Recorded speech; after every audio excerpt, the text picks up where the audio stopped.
नमस्कार दोस्तों, आज का हमारा टॉपिक है भारतीय संविधान के स्रोत। भारतीय संविधान को वकीलों का स्वर्ग किसने कहा है? तो भारतीय संविधान को वकीलों का स्वर्ग आइवर जेनिंग्स ने कहा है। भारत के संविधान की जटिल भाषा के कारण आइवर जेनिंग्स ने भारतीय संविधान को वकीलों का स्वर्ग कहा है। संविधान मौलिक अधिकारों के संदर्भ में किसी को भी कोई विशेष अधिकार नहीं है। यह गठन किसका है? यह गठन डॉक्टर भीमराव अम्बेडकर जी का है।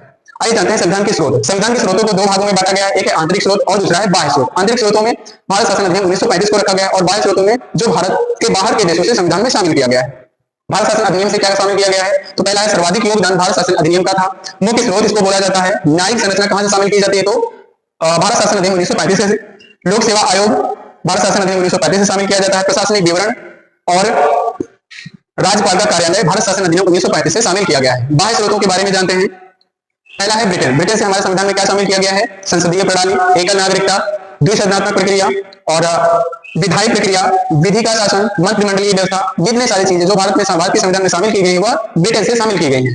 अगला है यूएसए। यूएसए से हमारे संविधान में क्या शामिल किया गया है? तो यूएसए से मौलिक अधिकार, प्रस्तावना का विचार, न्यायिक स्वतंत्रता, न्यायिक पुनरावलोकन, राष्ट्रपति पर महाभियोग, एससी और एचसी के न्यायाधीशों को हटाने की प्रक्रिया, उपराष्ट्रपति का पद, वित्तीय आपातकाल और लिखित संविधान का विचार हमारे संविधान में यूएसए से शामिल किया गया है। अगला है आयरलैंड। आयरलैंड से जो एक टॉपिक है राज्य के नीति निर्देशक तत्व, वह बहुत ही कई बार परीक्षा में पूछा गया है। राज्य के नीति निर्देशक तत्व कहां से शामिल किए जाते हैं? तो डीपीएसपी जो है आयरलैंड से शामिल किए जाते हैं। DPSP directive principles of state policy इनको बोला जाता है। राष्ट्रपति के निर्वाचन की प्रणाली कहां से शुरू की गई है, कहां से लाई गई है? तो आयरलैंड से। राज्यसभा में सदस्यों का मनोनयन आयरलैंड से लिया गया है। अगला देश है हमारा कनाडा। कनाडा से क्या शामिल किया गया है? तो कनाडा से शामिल किया गया है संघीय व्यवस्था। अवशिष्ट शक्तियां सरकार के पास होंगी, अवशिष्ट शक्तियां केंद्र सरकार के पास होंगी। यह कथन कहां से लिया गया है? तो कनाडा से लिया गया है। केंद्र द्वारा राज्य में राज्यपाल की नियुक्ति, यह कथन कहां से लिया गया है? तो कनाडा से लिया गया है। अगला है हमारा देश ऑस्ट्रेलिया। ऑस्ट्रेलिया से हमारे संविधान में क्या शामिल किया गया है? ऑस्ट्रेलिया से प्रस्तावना की भाषा हमारे संविधान में शामिल की गई। समवर्ती सूची, समवर्ती सूची हमारे संविधान में ऑस्ट्रेलिया से शामिल की गई। समवर्ती सूची कौन सी अनुसूची में है? तो समवर्ती सूची 7वीं अनुसूची में है। 7वीं अनुसूची में समवर्ती सूची है। दक्षिण अफ्रीका। दक्षिण अफ्रीका से हमारे संविधान में संविधान संशोधन की प्रक्रिया शामिल की गई है। राज्यसभा में सदस्यों का निर्वाचन होगा। यह प्रक्रिया दक्षिण अफ्रीका के संविधान से ली गई है।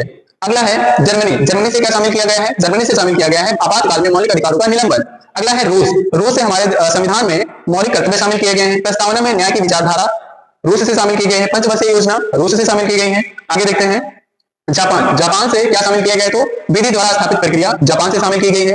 अनुच्छेद व्यवस्था कहां से ली गई है? तो जापान के संविधान से हमारे संविधान में शामिल की गई है। स्वीडन से क्या लिया गया है? स्वीडन से लोकपाल और लोकायुक्त का पद हमारे संविधान में शामिल किया गया है। धन्यवाद।